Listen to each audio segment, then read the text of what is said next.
and see All if right, let's get moving, everyone. So kia ora koutou, and as Sarah said, welcome to the Children's Rights Alliance Aotearoa New Zealand and Family for Every Child webinar today on strengthening kinship and whānau care in Aotearoa. So this is about upholding the rights of children and family in whānau. My name's Michelle Egan-Bittron, and I'm the Program Advisor for Family for Every Child. And with Sarah, we're on the steering committee of the Children's Rights Alliance. And it is my honour and privilege to be hosting this webinar with Sarah as well, and with our phenomenal panellists. So we have Dr. Braden Clark, Dr. Luke Fitzmaurice-Brown, and Dr. Kitty Cleaver. Lots of doctors in the house today. So today, Braden's going to begin. He'll be looking at the sharing findings from our recent Strengthening Kinship Care in Aotearoa study. Then that will be followed by Luke, who will look at care reform and look at children's rights and Indigenous rights in relation to kinship care and whānau care. Following on from Luke, we will have Kitty, who will then provide a feminist perspective, Indigenous feminist perspective and practices in relation to kinship and whānau care. And then finally, we're going to conclude with our calls to action. And then after this, we'll have a Q&A session for you all, and we're hoping that will be about 15 minutes.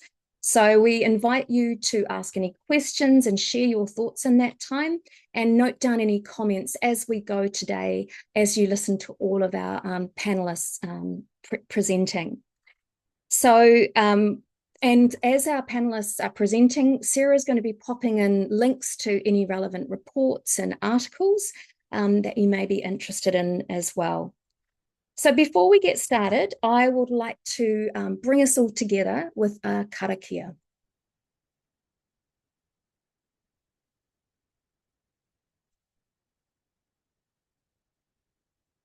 Here with me. So first of all, here are our panelists. You can see here, Braden, Luke and Kitty, and here's our karakia. Whakatakata hau ki te uru, whakatakata hau ki te tonga. Kia mā kina kina ki uta, ki mā taratara ki tai. Ie aki ana te atakura, he tio hi huka hi au. Ti he mori ora. Cease the winds from the west, cease the winds from the south. Let the breeze blow over the land, let the breeze blow over the ocean. Let the red-tipped dawn calm with a sharpened ear. A touch of frost for a glorious day. So a little bit about kinship care and whānau care in New Zealand. It's not a new practice, as we know. It's deeply embedded in many cultures all over the world, including our own.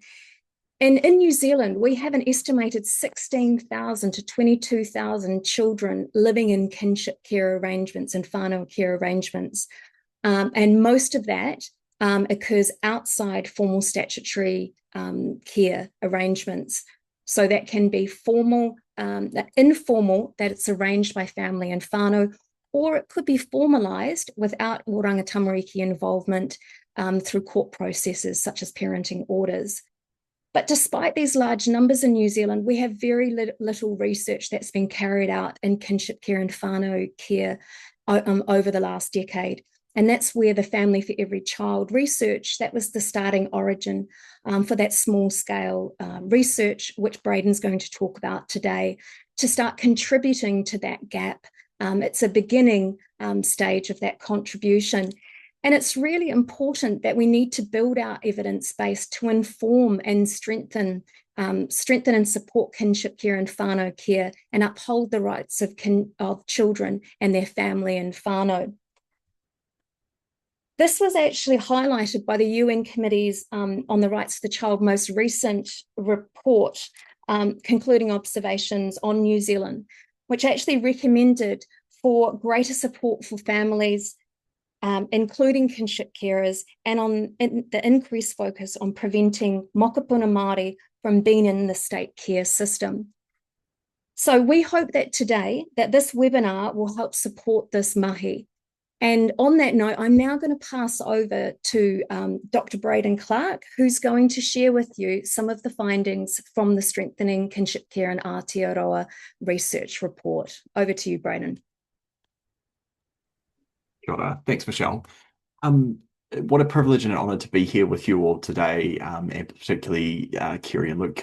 Great to be here to connect and to have this important discussion around this kaupapa.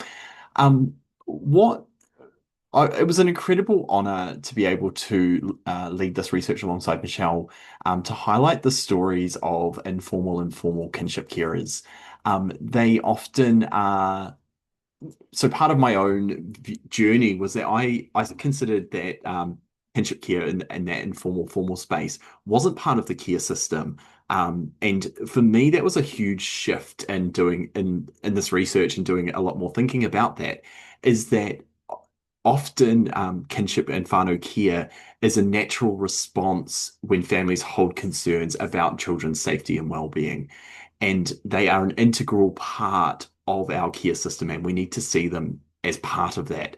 Unfortunately, our policies and legislation in New Zealand doesn't necessarily always support that, which we'll talk about a little bit further.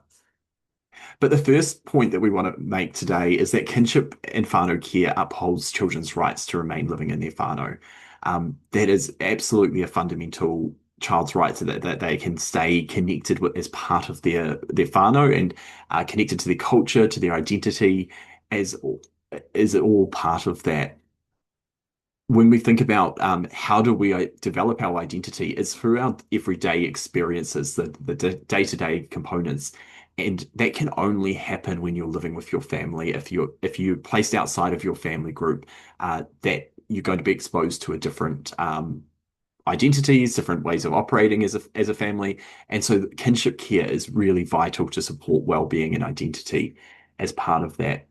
As Michelle mentioned, approximately between 16,000 and 22,000 children live in kinship care arrangements in New Zealand, which when we put that into the number of children, there's about 500,000 children in New Zealand. So that means that between 3 to 4% of children live in a kinship care arrangement.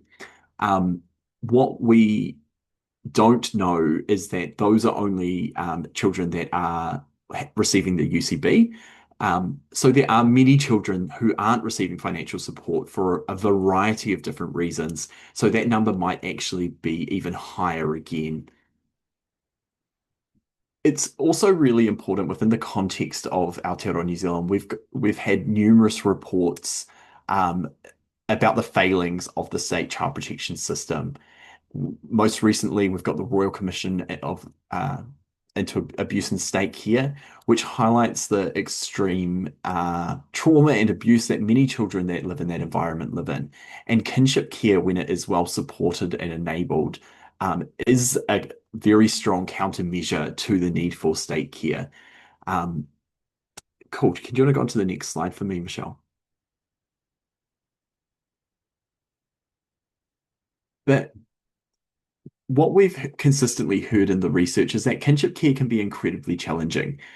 Kinship care, whilst it's a journey and it comes out of a place of natural love and care for the children, often kinship care comes with a number of different challenges as well. It, many of the children that are in kinship care do have additional needs, and that might be due to health or disability needs. And the kinship carers in the whānau that we spoke to as part of the research really highlighted that they needed support from systems to receive the services to meet the children's additional needs. Lots of them had to navigate systems which are um, not really designed to meet the children's needs or to support kinship carers in a way that kinship carers needs. Alongside that is the relational changes that kinship carers often experience, um, and the wider whānau experiences as well. So many of the grandparents, for example, in the study, they talked about that they were going from being a grandparent to being a grandparent slash parent. Um, Aunties would talk about the same sorts of things, and that they were an auntie, and aunties often have the way of that, but then all of a sudden they have to take on this caregiving role. So that's just one example of how those relational changes happen. The wider family, if the parents aren't supportive of the kinship care arrangement, that those relational changes can be really challenging to navigate at times for some of the whānau that we spoke to in the study. And I think it's really important that when we consider those dynamics, it there are lots of aspects that kinship carers were able to articulate in the study that I had heard and put to me in a way for the first time, having worked in the sector for a long time. These relational depth that goes on and the relational navigation that kinship carers in particular do take on is a it's something that they spend a lot of time and energy thinking about, and they need support from a range of different supports to be able to help them to navigate that. And then the last point in terms of the challenges that I want to make today is around the colonial wisdom systems often don't support kinship care. Kinship care is often it's framed in a way that carers have to go through um, different systems that often are oppressive for them. So, just for one example that I think is worth unpacking here is under the Care of Children Act, parents can apply under the Care of Children Act, but everyone else needs to um, receive leave or permission of the court in order to make an application under the Act. That takes away from whānau their decision making often as well, because the court has to actually approve for that application. They normally do approve the applications, but even that conceptualization of the Western nuclear family in comparison to a more collective approach to parenting, there's a lot of conflict in that space. When you take guardianship decisions, for example, we heard lots of stories in the research about whānau, and often whānau Māori had made a decision collectively as a family that the child was going to live with certain whānau members and the kinship care. Yet then, and the family decided not to go down the legal route at that point in time. But what ended up often happening was that the parents may have disengaged from the kinship care, but then a guardianship decision needed to be made, and that the hospital or schools required a guardian to sign off on the procedures or the enrollment, and the kinship carers weren't considered guardians of the child.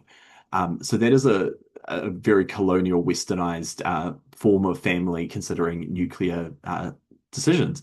And so kinship carers had to often then go through the family court process in order to be able to make a decision that they had made collectively as a family. So having to navigate those Western colonial systems that often have, we heard of lots of tensions and conflicts with Te Ao Māori worldviews, is a real challenge for kinship and whānau carers. Navigating, for example, the benefit system as well, to be able to receive the UCB, the unsupported child's benefit. There can be lots of challenges in that space for kinship carers as well. And the UCB similarly names one or two people on that to receive that as the primary carers for the child, but that doesn't necessarily reflect the broader a collective approach to care that may take where a whole family kind of steps in and wraps around the kinship care arrangements. So we need to be really thinking about how do our systems of support enable and support kinship care. Thanks, Michelle. Can you go to the next one? So we and I'll come back to some of the calls for action, but certainly what we heard in the research was that we need to have a lot more support for kinship carers. That if we fundamentally believe that kinship and whānau care upholds children's and families' right to remain living together, then we need to be investing and supporting that approach. Um, Often we would describe the support for informal and formal kinship care outside of the statutory environment as rather ad hoc in terms of funding. There was some great examples of support that's been delivered in local communities and in locally responsive ways, but that wasn't a system that was designed intentionally to have that happen. That's just one that's kind of emerged. So we need to have a much more stronger culturally responsive support led by Māori for Māori. and ensuring that the policy, legislation, strategies, and systems support whānau to care. We see it as such a we need to see it as such a fundamental component of the care system that it is a way of preventing state care. But in order to do that, we need to have that full wraparound support there. We need to look at and examine some of the systems that I just talked about before around the unsupported child benefit or the legal systems to ensure that they are fit for purpose, that they're responsive, that they are providing support and the needs for children and meeting them in that way. I think that those are some of the key points that I will just make at the moment, and I'll hand back to you, Michelle. Kia ora, Braden, and you've still had 4 minutes to go. So there we go. But I'm looking forward to it. So I think there's going to be a lot of bounce between you all when it gets into the calls of action and discussion. So fantastic. And we look forward to hearing more from you, Braden, in terms of those, as you said, the calls to action and what we prioritize. So now it's my pleasure to pass over to Luke. Luke is going to dive more deeply into care reform, children's rights and Indigenous rights, and examine that a little bit more. So over to you now, Luke. Thank you. Tēnā koe, Michelle, and tēnā koe, Braden, for kicking us off. It's really encouraging to see this research, and I'm also grateful for the opportunity to comment on it and add a couple of other things from my perspective. Tuatahi ko waio, ko tawhiti rahi te maunga, ko te awa puka te awa, ko te au pauri te iwi, ko Luke Fitzmaurice-Brown, tuku ingoa, kei te kairangahau ahau ki te Hiringa Waka, Victoria University of Wellington. So my name's Luke. Whakapapatū te au pauri in the far north, centre of the world, which I'm sure Kerry will be about to disagree with, and she has right of reply, so I might lose that one. But that's me. I am a researcher and lecturer at Victoria University with particular interest in family law and te tiriti o Waitangi. So the themes I'll pick up on today kind of jump off from where Braden has left us, which is great, which is this need for kaupapa Māori approaches to care issues, family law issues, child protection issues generally, and what the place is of te tiriti o Waitangi in all of this, because I think that it's increasingly understood, which is very heartening, but sometimes perhaps kind of not understood at that more fundamental level. And there are some real areas of alignment from a kaupapa Māori perspective with some of this research, and there are some tensions as well, I think, which are worth highlighting and discussing, some of which are productive tensions and others of which are kind of occasionally in opposition, though I think that is in a useful way. Here we are, Nor. The first of three things I wanted to talk about today is this challenge, occasionally, I think, of taking a child rights-based approach to a kaupapa Māori issue. So my background is in child rights. That was an area of my study prior to becoming an academic, and I think in many cases, this idea of a child rights-based approach to any particular issue is very useful in that what a rights framework does and how it reframes an issue from just children's interests, for example, is to create a framework that challenges the power imbalance between children who are typically as a group more or less powerful and adults, or particularly the state in child protection contexts, which are much more powerful.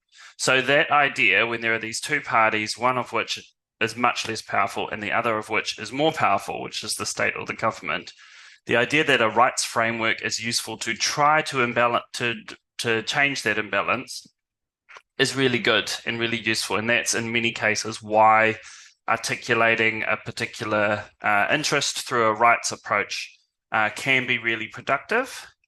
I think the challenge we face in child protection in particular is that kind of two-way relationship between children and the state is not the only dynamic at play.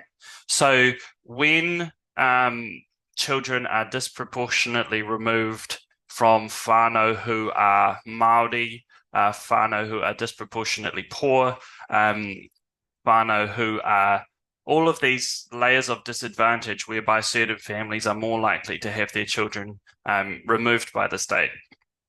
The idea that it's just about a power imbalance between the child and the state doesn't really work anymore, because that whānau too may be particularly disadvantaged, and particularly if we're talking about wahine Māori and mothers disproportionately having their children removed, sometimes for the actions of fathers. So there are these layers of disadvantage where by just focusing on children's rights, you risk, I think, making some other problems worse, like the marginalization of Māori generally, wahine Māori in particular, and the language of child rights can get tangled up with the language of child-centeredness, which again can be really important. We have ignored children's voices, we have ignored children's interests on many, many occasions when it comes to discussions of care. But all of the reports of Oranga Tamariki in the last 6 or 7 years, many of them have highlighted that language of child-centeredness as further marginalizing some whānau. So it's not at all to suggest that any of that fundamentally clashes with kinship care approaches. Many times I think that reinforces the need to better support kinship care. But I think when we're looking at whānau Māori, we need to take that lens into account out of a risk that ignoring that might make particular problems worse. So it's just a kind of initial challenge, not challenges and kind of to challenge the findings of the research, but challenge to all of us to make sure that when we use a child rights framework, we're taking it from that critical kaupapa Māori perspective, I think. Perhaps the second thing, and I'll get you to flick to the next slide, sorry, Michelle. And very similarly, from a te tiriti or Waitangi perspective, this is an area that has been quite misunderstood, I think, in the past, and we have the benefit of a couple of Waitangi Tribunal reports from the last couple of years, which can help us better understand care issues, kinship care issues, and child protection issues broadly when it comes to whānau Māori, tamariki Māori, and te tiriti o Waitangi generally.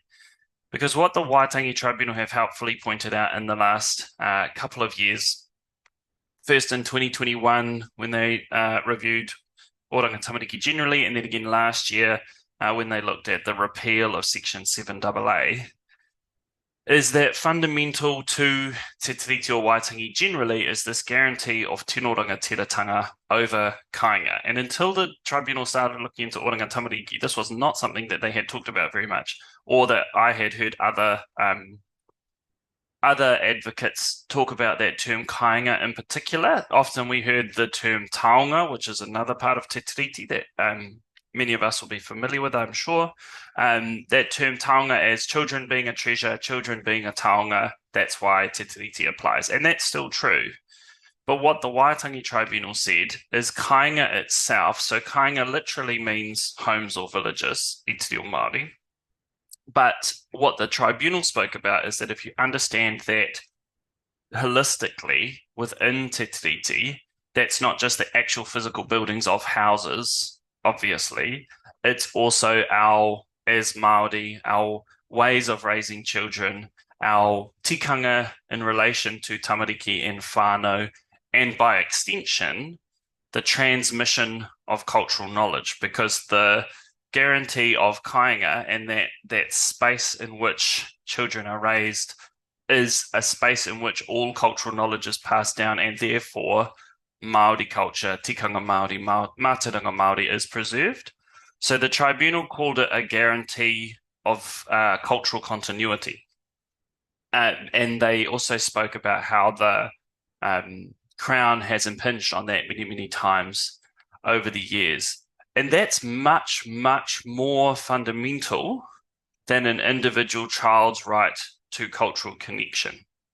Which is not to say those two things are necessarily opposed, but the fact that the guarantee to Māori collectively of tino rangatiratanga over kāinga is so fundamental and so kind of underlying means that I think we need to grapple with this issue from that perspective as well, that this is not necessarily just about individual children's connection to their culture. It requires us to flip that around a little bit and say this is about Māori as a collective having the right to raise our own children, and equally the government having no inherent right to take them. And I think sometimes there's this set of assumptions with the state-centred child protection system which go unspoken, which is that the government has the right to remove Māori children from their families.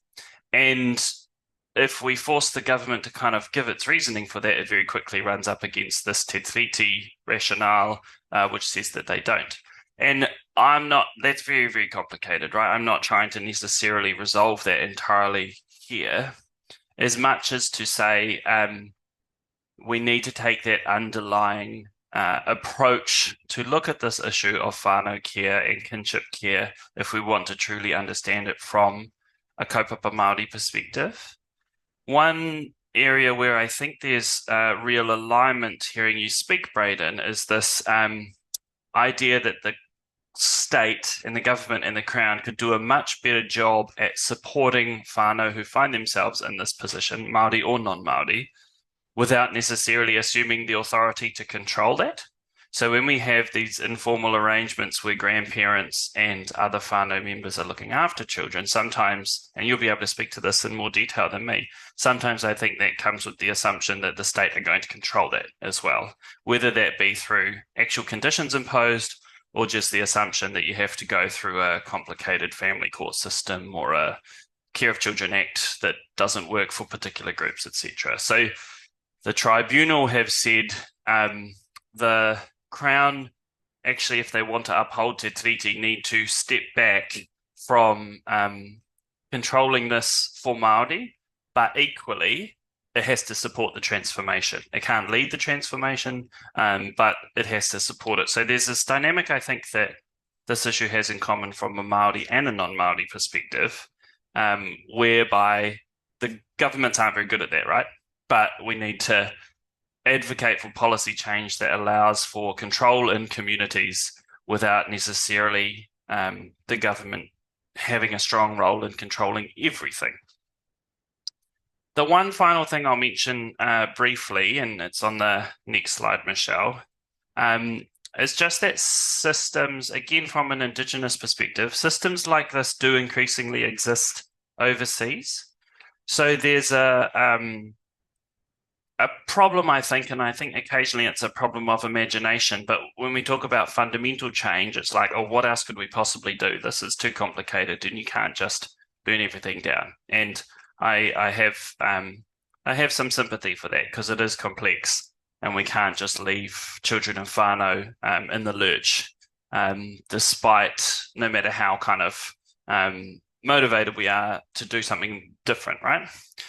But in Canada in particular, they have a framework for Indigenous child protection partnerships called Bill C-92, which sort of does what 7AA did and does still do to a point. Well, the Oranga Tamariki Act, the partnership bits that are still left of 7AA, sort of does what they did, but it goes much, much further in that 7AA and the partnerships part of it that's still in the Act required iwi and Māori organisations to jump through a bunch of hoops to propose a strategic partnership. And again, Kerry would be able to speak to this far better than me, but it also left all the power in the hands of the state to decide whether it felt like forming a partnership, right? And the state, as a result, tended to form partnerships with the biggest iwi, and that's understandable from their perspective. Those are where they have the most children in care.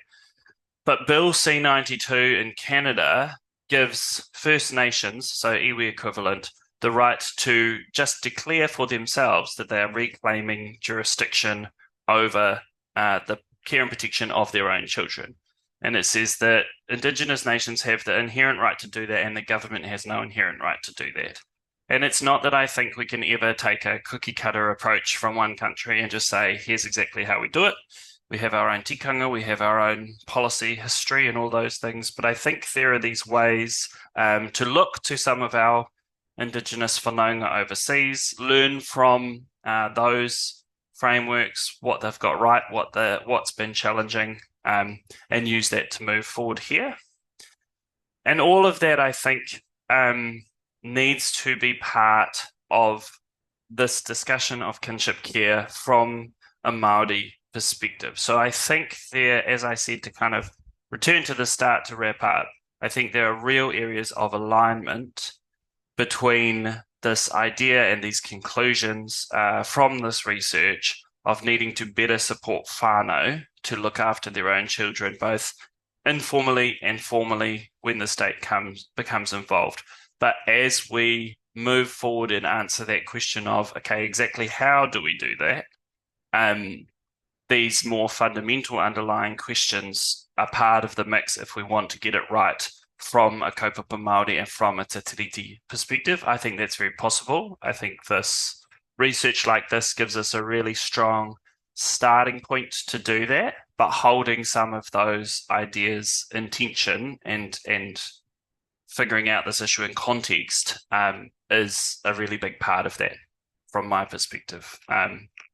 And yeah, that's me. Kia ora.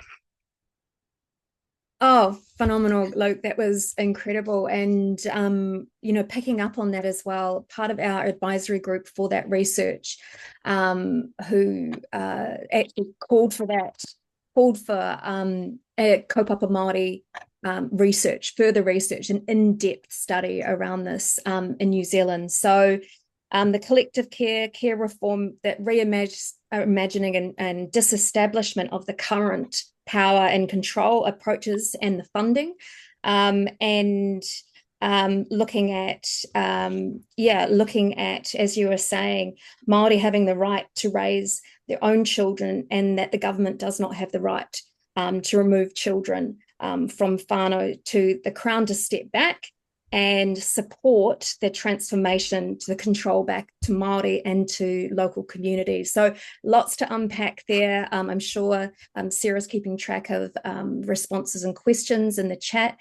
And now I have the honour of passing over to you, Kiri, to pick up where Luke and Braden have taken off to share your perspectives on this kaupapa.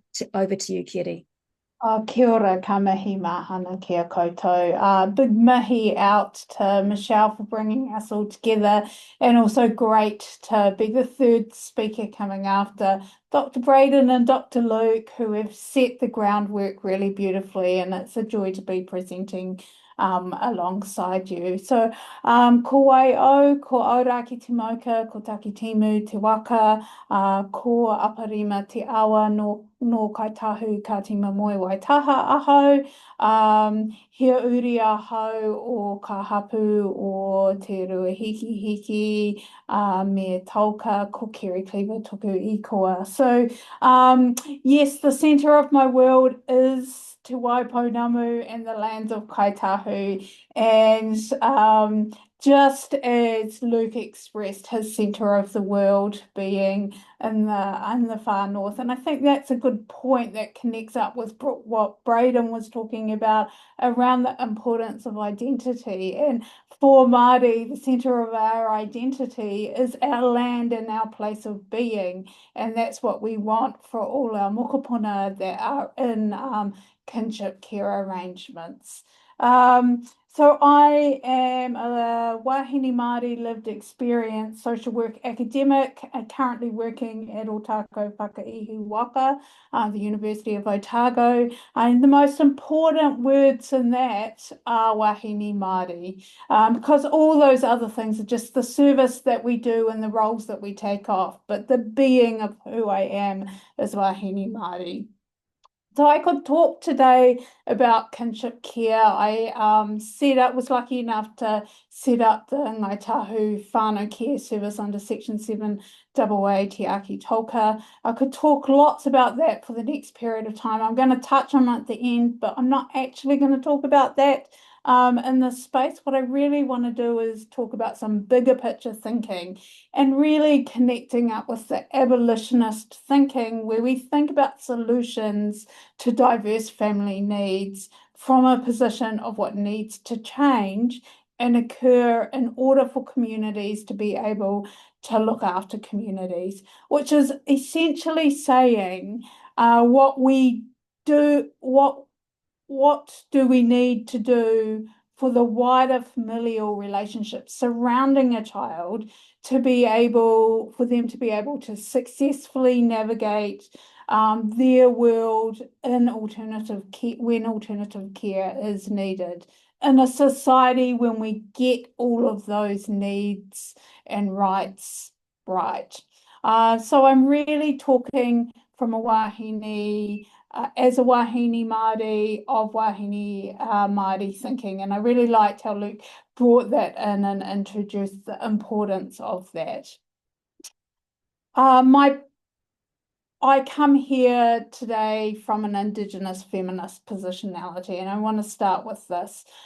For my place of belonging, that's Te Ao Māori and mana wahine theory, but it connects and is in relationship to Black feminist theorists and Indigenous feminism, who all critically analyse systemic injustice alongside the lived realities and experiences of being intersectional. From a mana wahine and Indigenous perspective, our theory is what scholar Kali Bhattacharya calls theorizing from the street, which means that we reject systemic theory and practice violence that is structured into our societies. That's an important part we're going to get to when I talk about human rights. It focuses us on what's happening in people's lives and how we make meaning as a source of praxis. So that doing and that thinking, which is part of social work and part of that work that we do in our communities. Mana wahine theory also actively critiques coloniality and Western hegemony while making visible the intersectionality of oppressions. So the individual experience of being wahine Māori in the collective context of our shared similarities. Here I want to mention paragraph 23 of the CRC concluding observations, where the committee holds concern for the ongoing violence against children. And I want to say here that this is one of the issues, and it was great, Luke, you touched on some of these issues around children's rights, because this is one of the issues where we're just talking about one part of violence. And what I'm going to suggest to you is that violence is embedded in our society, and it's state violence, which is hardwired, and it's in our colonial system. It's epistemological violence. So it's also the way we think and make decisions. And that decenters, we need to decenter that in order to create change for those that are experiencing the brunt of the system, which is what kinship care is. Kinship care is a response to children experiencing the brunt of the system, and that's capitalism, paternalism, and the Western colonial structures. So I want to start by critiquing this idea of human rights as a Western construct. And human rights, children's rights as a subset of human rights, and reframe kinship care opportunities in a Māori worldview and through the concepts of restoration, rakateratanga, and challenges around sovereignty. So I think we've already heard around the Māori woman where the brunt of the system. And I want to touch on this too. I think it's important to say we're looking at the needs of mokopuna, but the needs of mokopuna are intertwined with the needs of wahine Māori. And that's held in this concept of he whare takata and that relationship and our relationship. But also it was really clearly outlined in the Te Kuku o Te Manawa OCC reports and also in the Waitangi Tribunal claim. There's intergeneration cycles of state and interpersonal violence going on. So I also want to touch on an example of this. I really liked reading the report that Braden and Michelle put out, Strengthening Kinship Care in Aotearoa, but I saw the snippets of how this plays out, and not in relation to the writing or the research itself, but the voices that come through from the mokopuna who were in kinship care arrangements, talking about their fraught difficulties of relationships, predominantly with their mothers. Those quotes were predominantly around their mothers. And that's that gaping hole when we leave parents upon the removal or an alternative care to try to make sense of the situation without caring for the children in relationship to their wider relationships.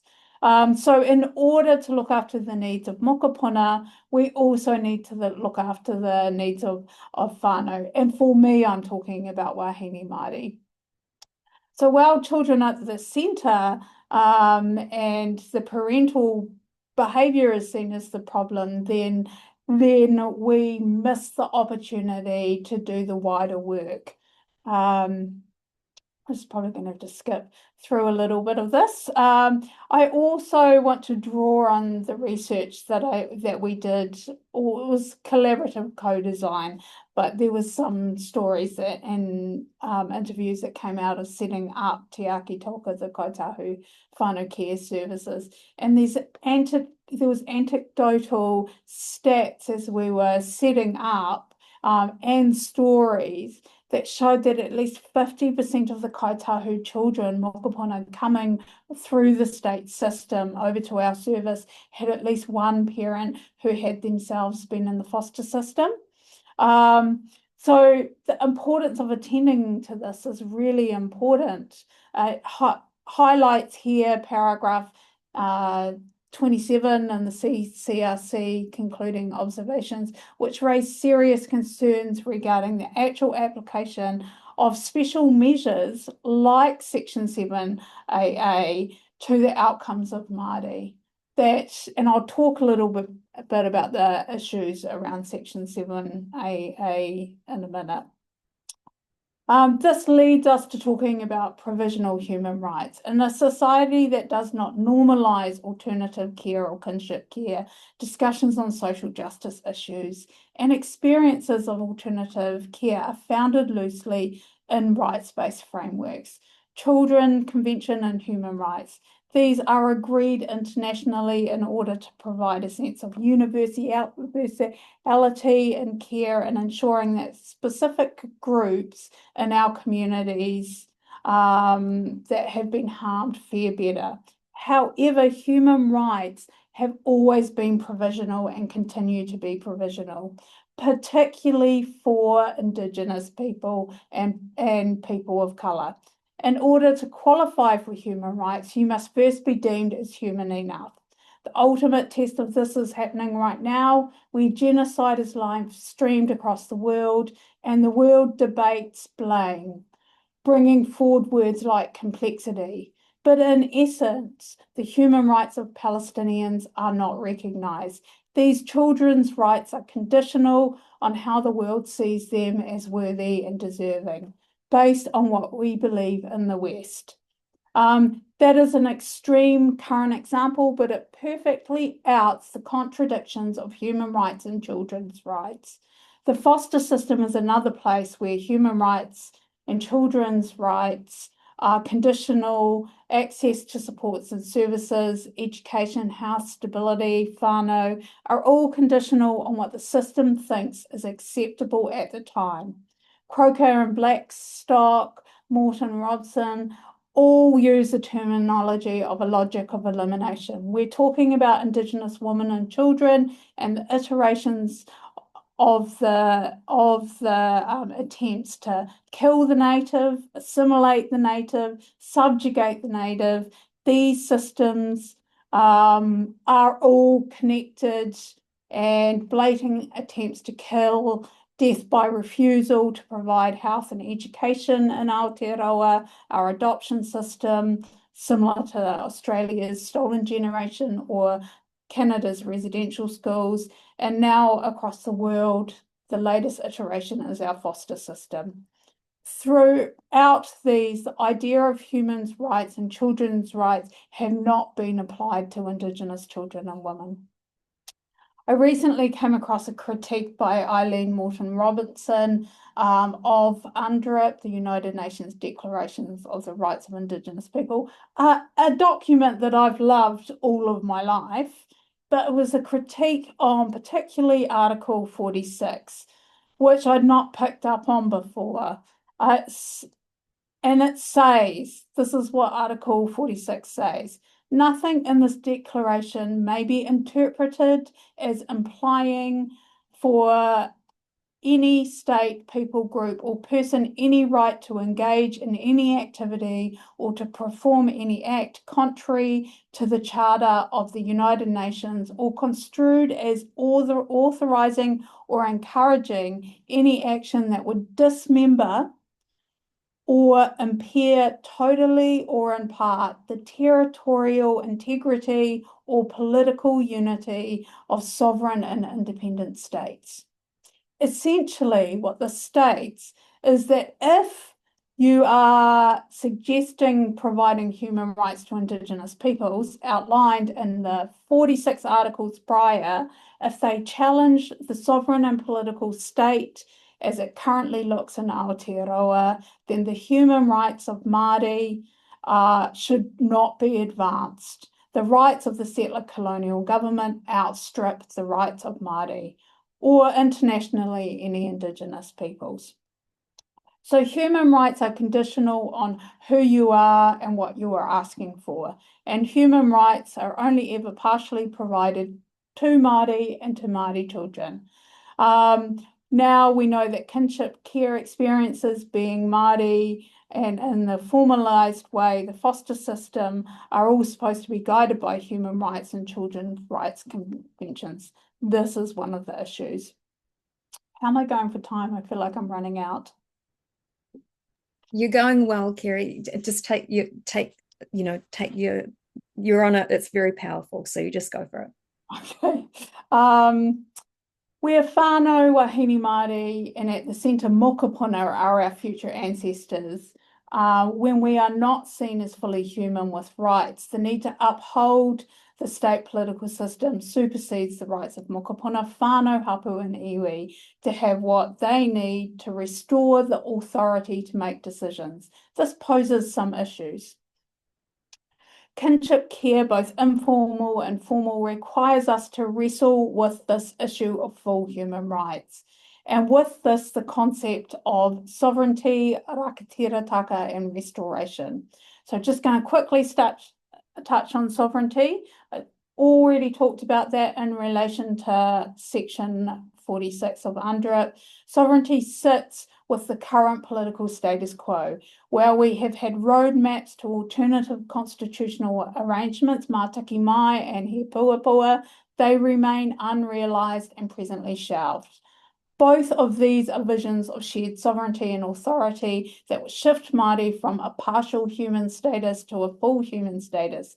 It would also open doors to advancing restoration at a pace that would enable the normalisation of kinship care, because kinship care, whānau care, whāngai is normal in a Māori world. So, Moana Jackson's given us this gem called The Ethic of Restoration, and this talks to the layers of Māori social structure and care that need to be mended. It is how we build tikaka back into our everyday lives: ancestral knowledge, education, health, social supports, familiar care. This is occurring,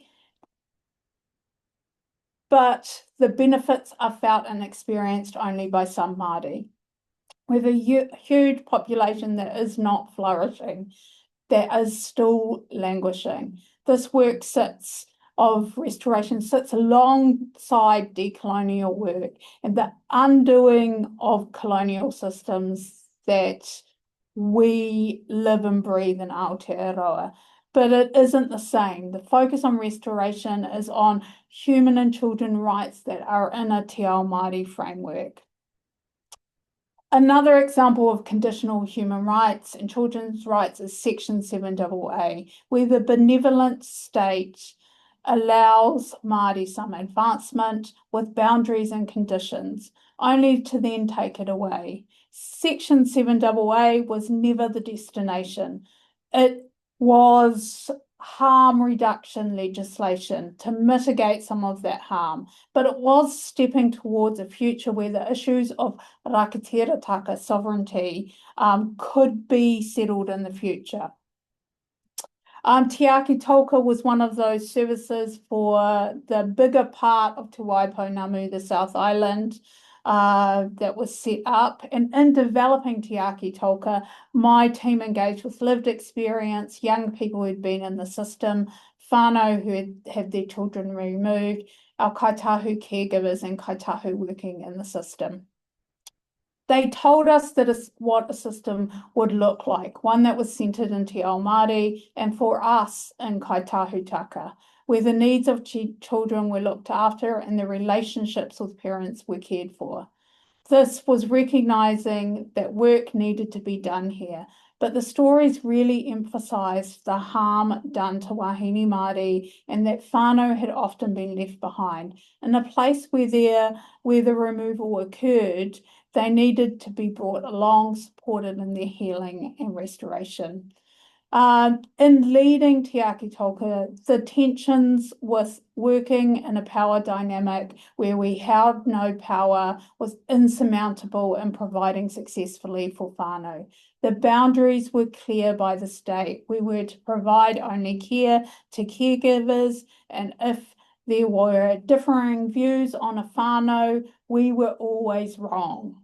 Our model, Te Rere Katorua, the flight of the albatross, signalling that children in the foster system go on huge journeys, huge flights, but like the albatross, always return, had three models that were designed by our community.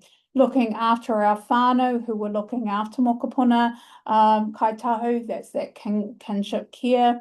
That bit is the only bit that was funded by OT. Looking after the parents' journeys, unfunded and work unable to be done. Whānau left in the place where they were when alternative care systems stepped in. And looking after the mokopuna needs, somewhat provided for, but at the discretion of the state. So I'm just going to jump, because I think I am over time, and talk to critical hope. I just want to finish with critical hope, which Anna Gupta talks about, and the importance of advocating for the concept of critical hope in social work, where we understand the need of hope for the whānau we work with, for the changes that need to occur, but we also need to have the critical analysis alongside that this is not just about doing the micro work, but it's about challenging the macro system. Restoration is critical hope, where we critically analyse and respond to the structure, organisation, and interpersonal realities of kinship care, while we also bring hope that we can change the world so that all children, Māori children, experience the full benefits of being human and having human rights. And I'll just finish off there. Thank you. Oh, kia ora, Kere, and it was okay. I actually saw that it actually was a good transition into our calls for action. So on that, I will actually pass back to Braden and Luke.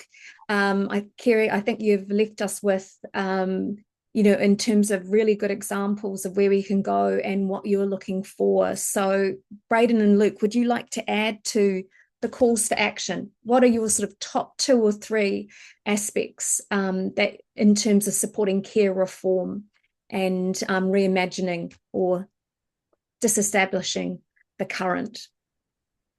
Do you want to go first, Luke? Because I'm rethinking what I'd written down earlier based on the Okay, kōrero we've had today. right, I'll stall for time. The caveat to what I'll say, and maybe you'll fill this in, Braden, is that I think, and I don't mean to speak for you, Kerry, but I think it's probably true of both of our work. We're often very farsighted makes us seem wise. You're wise. I just work here. I mean the work I'm doing is kind of this is the long-term vision for the future, and I think part of what a report like this does is say, actually, in the meantime, we need to do this and this. So it's not at all to diminish some of those very tangible short things, which I think are good and useful. My call to action for reform maybe is twofold. One is to read the Waitangi Tribunal's reports on Oranga Tamariki, particularly the 2021 one, which talks about how something like 7AA actually fell short of treaty justice because treaty justice is Tino Rangatiratanga over Kāinga, and they unpack that a lot. And I think it's very, very useful and would be the starting point that I would suggest for anyone looking to kind of reframe or challenge any underlying assumptions about child protection issues in a treaty context. The second, more kind of reform focused, also flowing from the Tribunal's report, is the need to create legislative structures where that get us from A to B. I think the intractable problem of the child protection system is that there are 6,000 kids in care needing support right now. There are 20,000 kids in kinship care needing support right now, and it becomes quite stupefying to say, how do you do anything more fundamental and transformative when you actually can't abandon those children and families right now? And what the Waitangi Tribunal suggested as a starting point is an independent mokopuna authority, an independent Māori transition authority that doesn't actually replace Oranga Tamariki, not in the short term, at least. It becomes this independent place for Māori to lead the conversation from a Māori perspective and a treaty perspective that doesn't create an operational agency overnight, because they talked about the risk that OT is just kind of replicated by iwi if that happens, and that may or may not be a real risk. That I'm not quite sure it's quite as big a risk as they thought, but to create this independent space where we can start to figure these issues out, because I think sometimes what we fail to do is map the A to B, and that recommendation for an independent authority has been misunderstood and misconstrued as a Māori child protection system. And that's not actually what the tribunal were talking about. They were talking about a space to figure some of the details out while the Crown basically just foots the bill, but lets Māori lead that conversation. So from that perspective, in terms of this issue, that would be the most tangible policy change that I would like to see. In terms of shaping our broader understanding, it would be going back to that tribunal report and understanding that. Thank you. I totally total what you just said there. I think for me that we have to really reimagine and rethink how we approach this whole issue in Aotearoa. But our child protection system, we could almost write what the next report is going to say the next time a child dies or something happens, or that we know what the report's going to say. We know what the issues are. They've been consistently the same for so long, yet we haven't actually been able to bring about that transformational change in the system that's needed. And so I love that the articulation of how you said that actually we've got to have something to walk alongside, not to stop the system, but to redesign, rethink, creating that space for Māori leadership and sovereignty to happen alongside that. I think is such an important thing, and you've articulated that so beautifully. So I won't say anything else around that. And I think for me, particularly for the informal, so the non-statutory kinship care, where Oranga Tamariki is not involved, we need to develop support structures, plans, and in place quite urgently for them, because that is an invisible part of our system. And it's great that we have the unsupported child benefit, but there's many people that won't access that for a variety of different reasons. And even accessing that can be incredibly challenging. So we need to really prioritize and see that actually there are such large numbers of children in New Zealand in informal kinship care, which is a great thing. But we need to make that visible in terms of politicians aware of that, designing supports and systems that are there. And we need to have local and iwi leadership involved in what that looks like moving forward. Probably in the more of the short term solution, as you talked about, Luke, getting to as we move towards a longer term solution. And that requires investing funds and money into that space. And for me, the other really big thing is around reviewing legislation and guardianship laws. I think it was Cleland in our report. We referenced some of their work around the Care of Children Act and the importance of that being a Māori-led review to actually looking at the Care of Children Act, and because that was a consistent theme across all kinship carers in the study that had gone through orders. Often they many of them struggled with that. So looking at how do we do some legal reform, because legal reform can happen relatively quickly, and that can have a really significant shape. So for me, that would be the other area that I would want to focus on for the informal and formal kinship carers that aren't in statutory care. How do we have the legal frameworks to support them in the interim? I'm just going to jump on with both of your points there. I think that I heard last week when I was talking to some experts from the UK and the US that there's no equivalent to the unsupported child benefits in each of those countries. And so every informal kinship care arrangement is through state surveillance mechanisms and oversight. So we want to tread carefully in order to maintain the UCP. The UCB is a mechanism of support that is really important for the rākatirataka of whānau to be able to make arrangements for their children, but totally agree with those extra supports. But I also just thinking of both of what you were saying, and I don't know that the transitional authority has really got me going, to be honest. And I think about that as far as like the model Te Rere Katorua that we developed at Te Aki Tauka. We could do all of that informal prevention support if there was funding and support to do that. But also that organisation, like all of the other organisations that are under strategic partnership, again, that's not the destination. The destination has to be, we have to be having those bigger conversations and pushing for the constitutional reform that we require in this country, because otherwise we just continue to be forced into situations where we're having to manage systemic injustices and inequalities that are founded at a systemic level. Poverty, poor education outcomes, dying 7 years earlier, all of those are issues that need to be resolved constitutionally. So we have to do that work, which is abolitionist thinking of how we mitigate harm and how we move forward, while also having that bigger picture, which is what you're talking about, Luke. And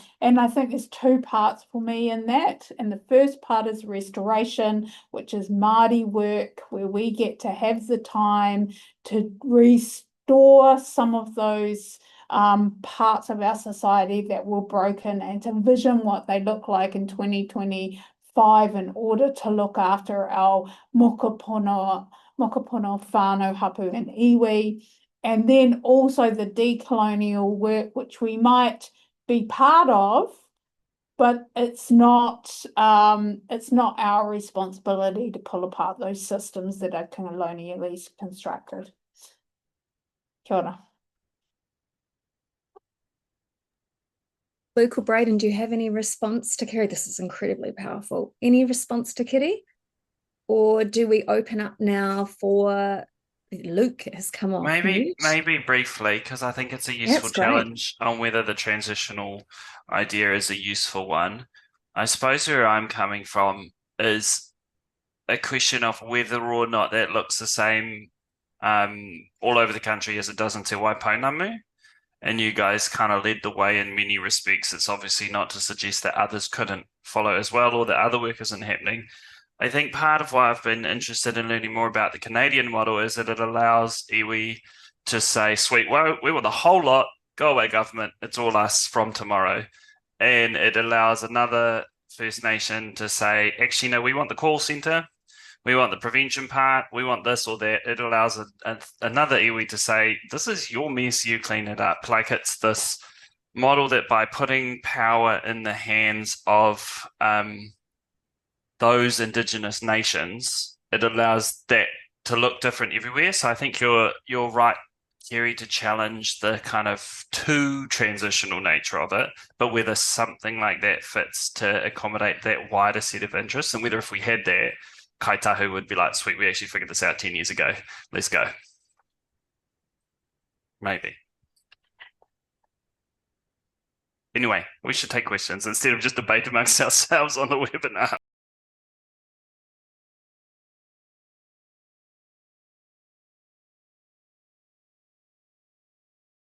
All right, let's close this amazing webinar. Thank you again. And may you all go off and have a rest of the day. It feels like it is the end of the day, Sarah. It does sense like that. But let's close this together. Unuhia, unuhia. Unuhia ki te uru tapunui. Ki wātea ki mama tina ko. Te tīnana, te wairua I te arawa tangata. Ko e rai rongo whakaerea ake ke runga. Ke tīna, tīna. Huie tai ki e. Draw on the supreme sacredness to clear, to free the heart, the body, and the spirit of mankind. Rongo, suspended high above us, draw together, affirm. Kia ora, everyone. Have an amazing rest of the day. Thank you, everyone.